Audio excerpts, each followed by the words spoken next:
Hi, I'm Ben Tyner with Tyner Commercial Real Estate Services.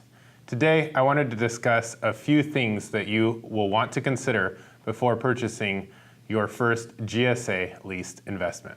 The GSA, which is the General Services Administration, helps federal agencies and bureaus obtain space and locations for them to work out of. They represent Department of Homeland Security, the FBI, many of the ports, and border locations. Over 9,600 locations are either owned or leased by the GSA, and over 1 million federal agents have locations through this agency. It's fantastic to work with. You get paid every month like clockwork, direct deposit. There are some exceptions, however, to the private industry, and we will go through some of these considerations in the next couple of minutes. Besides paying in arrears, GSA actually has to approve you as the landlord. This approval process is actually multi-stepped. The first is to register through SAM, which is a System Awards Management System that the government will set you up with, check your background out, and use to give direct deposits each month. Each time somebody buys a building that the GSA tenants, the GSA will actually need to approve the new landlord. Part of this process goes through attorney review to make sure that the current buyer is actually the legal landlord.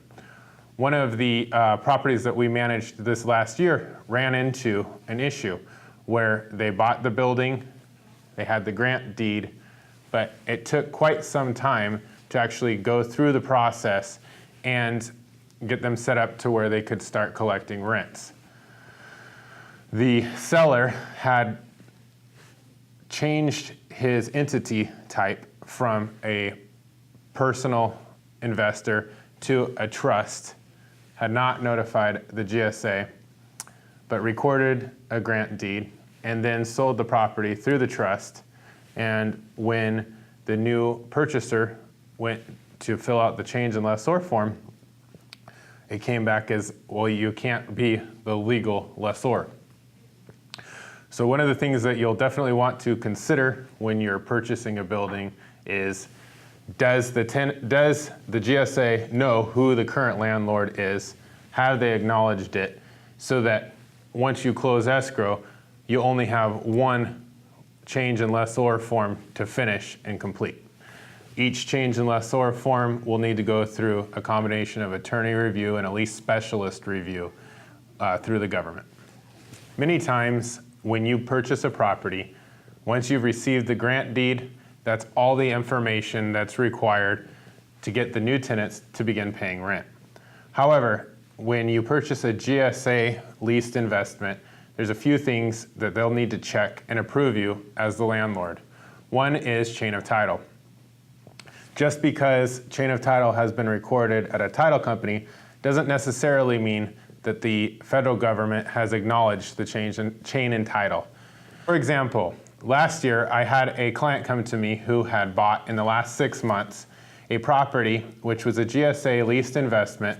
However, they hadn't yet received a single month's rent. The stick point was the change in lessor form. This change in lessor form is required in all of your federal government leases to where they acknowledge each lessor and its change. In this example, the seller had changed from personally holding the property to a trust, had not notified the federal government, and then from the trust went and sold the property. All of these were recorded at title. However, the federal government was not aware of and had not acknowledged these change in lessor steps. This had to go through the attorneys with the federal government to acknowledge proper change in title, and there actually were multiple change in lessor forms that needed to be signed off and approved before the new owner could start collecting rent.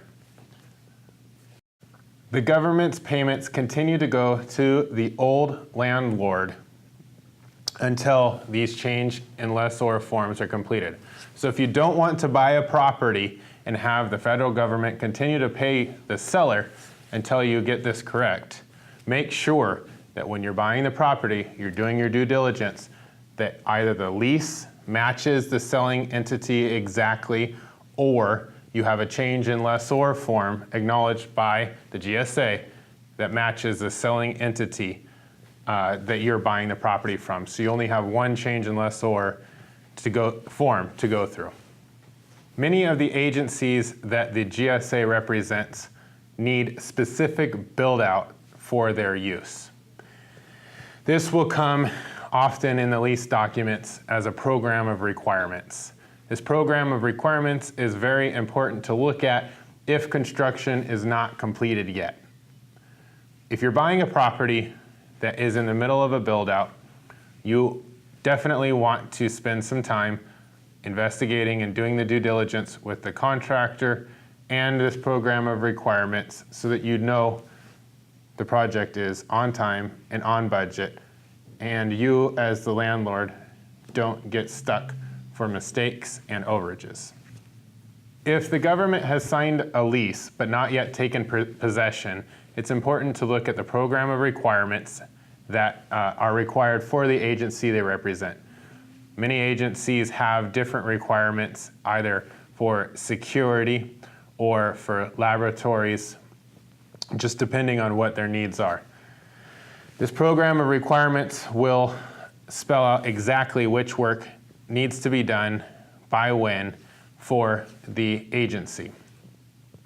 You'll want to investigate how far along you are and what responsibilities the landlord continues to have until they can collect rent from the tenant.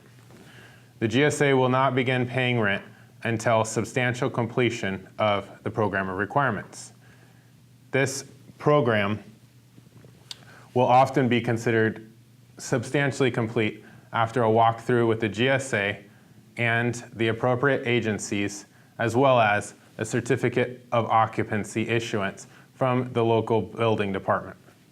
These leases are some of the best. You know that you're going to get paid. It's backed by the federal government, who can frankly print money if they needed to. And thirdly, you will have pride in ownership in that you actually own real estate leased by the United States government. There is a very tedious setup and process, though, that is involved and requires a lot of detail. You'll have to get your DUNS number, go through the SAM process, depending on the agency, get background checked, and be approved as the lessor. Or you can hire a proven manager who's already been through the process, knows the steps, and help make this as smooth and simple as possible. Diner Properties has been around for over 30 years, and we can make this transaction as smooth as is possible. Call us today and let our experience go to work for you.